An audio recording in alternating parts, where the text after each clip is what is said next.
7:14 on a cloudy. Well, we're getting a little bit of sunlight out there. Doc Osgood is at mic number 2. Welcome back. I tell you what, I've been loving this weather we've been having. Nice. Just so Sleeping cool. with the windows open. Yeah, and riding around with the windows down. Yes, I love it. It feels so good out there. So, but you know, with all the rainy weather we've had, we've actually seen an increase in automobile accidents. So, Tell me about it. So it's something I wanted to just hit on today. No pun intended. Yeah, right. Hit on it.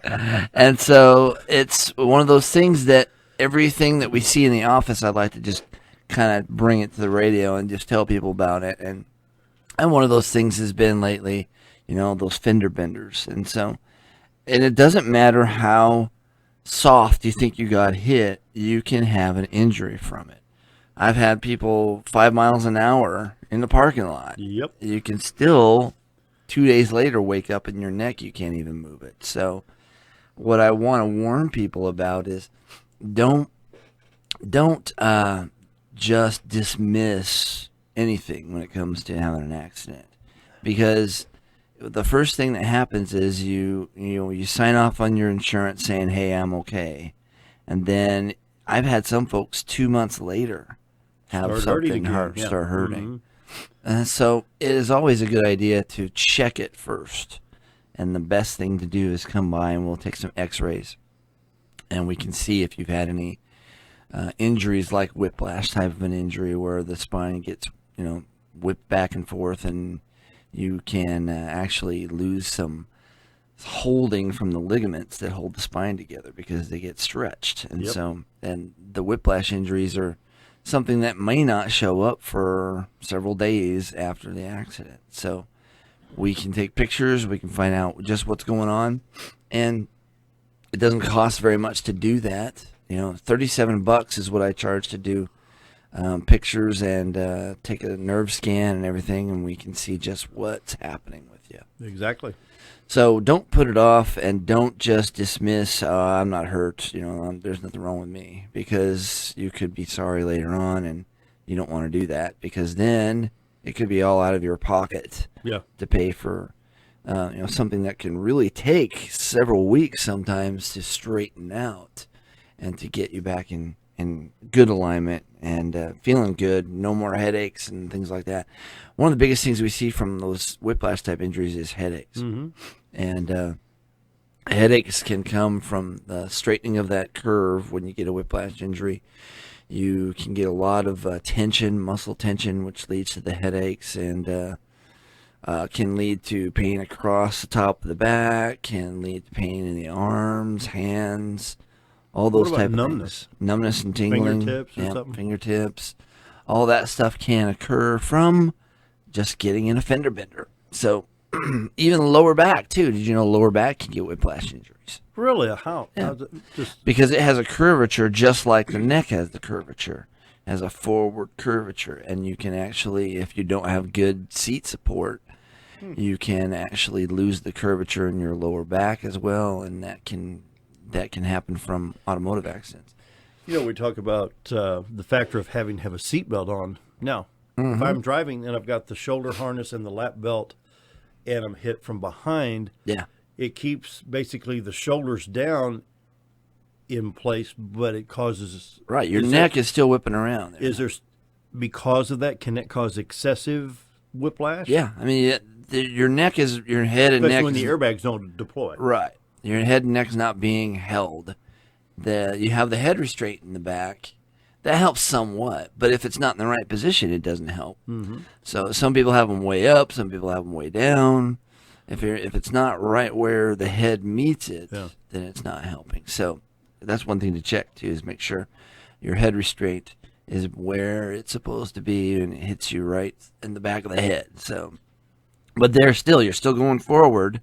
There's nothing to keep you from going forward with that head. So it can still whip back and forth pretty violently, even with a small hit. So, and like I say, not all hits, the airbags go off. And not everybody's airbag goes off when it comes to just being in a small accident. Right. So, well, I can remember going to amusement parks and getting in the bumper cars. Yeah, right. And being bumped from behind, and just that alone will pop your neck. Roller coasters? Sure. I've actually had folks come in the office after doing the roller coasters, going to Silver Dollar City. Man, I can't move my neck. I can't turn it back and forth. It's pretty violent. Some of those roller coasters can be real violent. Mm-hmm. And so, if you've had any injuries like that, or, we're getting into boating season now pretty soon. And water skiing, I've had people come in from, falling off the skis or the tube. Sometimes you can really roll across that water when you fall off of that tube. Yeah, exactly. So all of those things, it's nothing to take lightly. Okay, let me. Yes, I want to interrupt right here. Skiing. Yeah. Think about how hard that water is. Yeah. You get boats out there 40, 45, 50 miles an hour. Yeah. What's it doing? If you've got the skis on, how do your knees and hips react to shock absorbers? It all takes a beating. I mean, because, you think water's soft, but it's not. It's hard when you're moving 40, 50 miles an hour. You're going that fast. And that's why you don't survive when you jump off of a bridge and it's really high. You hit the water, it's like hitting concrete. Mm-hmm. So it's the same way on the joints. It's hard. You're really pounding on those knees and hips. And so I'm trying to think though. Let's say you're doing 35 behind. Is 35 a normal ski? I would say that's probably about 30, 35. 30. Okay, so you're out there and the water's a little bit choppy. Mm-hmm. You can't help but feel it in the ankles, the knees, and the hips, and especially that lower pelvic area. Lower back. What kind of damage can it do? I mean, you can compress discs in the lower back. Huh. You can actually, if you fall, that's the biggest thing. If you fall on the skis, you're gonna definitely get some compression from the jarring. But if the fall gets pretty bad, then you're going to really compress discs and pinch nerves. And I've even had some people who have had what they call compression fractures of the vertebrae themselves. You actually get what they call as a burst or a compression fracture, where you hit on your rear end so hard that it compresses the whole spine and it actually bursts or cracks the vertebrae itself.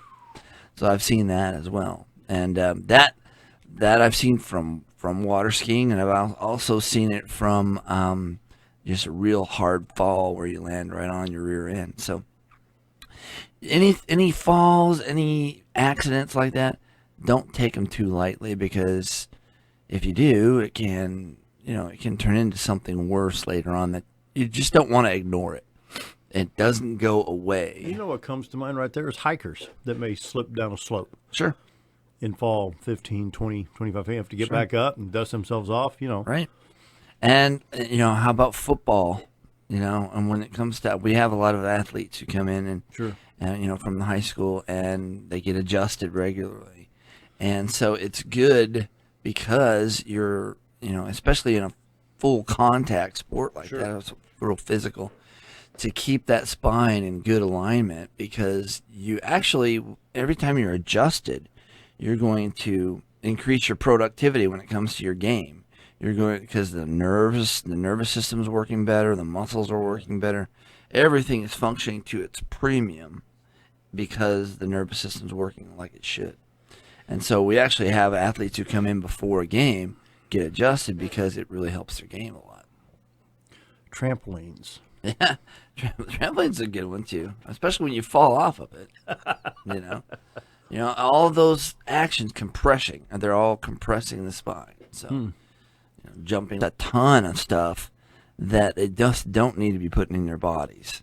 And so if you can relieve pain and get rid of the problem that's causing the pain naturally by adjusting vertebrae that are actually pressuring the nerves, or putting pressure on the nerves, it will release that nerve pressure and your pain will go away. Yeah. And that's why we're so successful at what we do, because we relieve pain. Something causes pain. Right. If we take a pill for it, it covers the pain, but it doesn't solve the issue causing the pain. Right. And you're just covering up the issue. And you're also doing damage to your organs and systems of the body, because then those organs and systems have to filter out the toxins from all those drugs.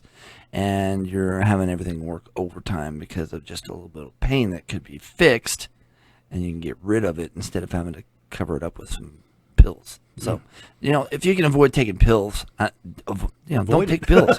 It's just anything that's from the outside. Sure. That doesn't need to be in your body. I have a sign up in my office that says our headaches because of an aspirin shortage. No, they're not. Headaches aren't because of an aspirin shortage in your body.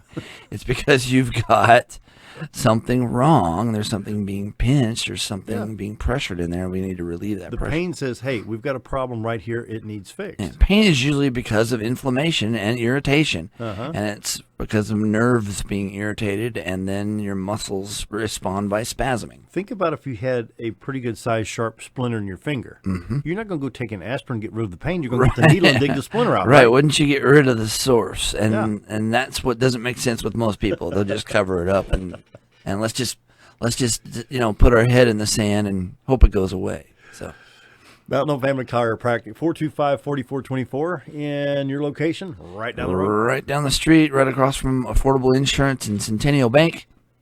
And if you call, we will get you in as soon as possible. Visit our website because there is a ton of good information. It's a really, really good website. And if you go there, you'll get all kinds of info on what chiropractic does for folks. If you don't get any answers to questions there, you can send me an email. I love getting emails because we can answer, spend plenty of time on the answer, and that sort of thing. Well, Dr. Charles Osgood has helped me and my family, and I guarantee if you give him a call and set up a time, he will help you. No reason to live with the pain. No reason to be popping pills due to pain. Right. Give him a call. 425-4424. That's right. Right down the street. Time for the news. We'll be right back.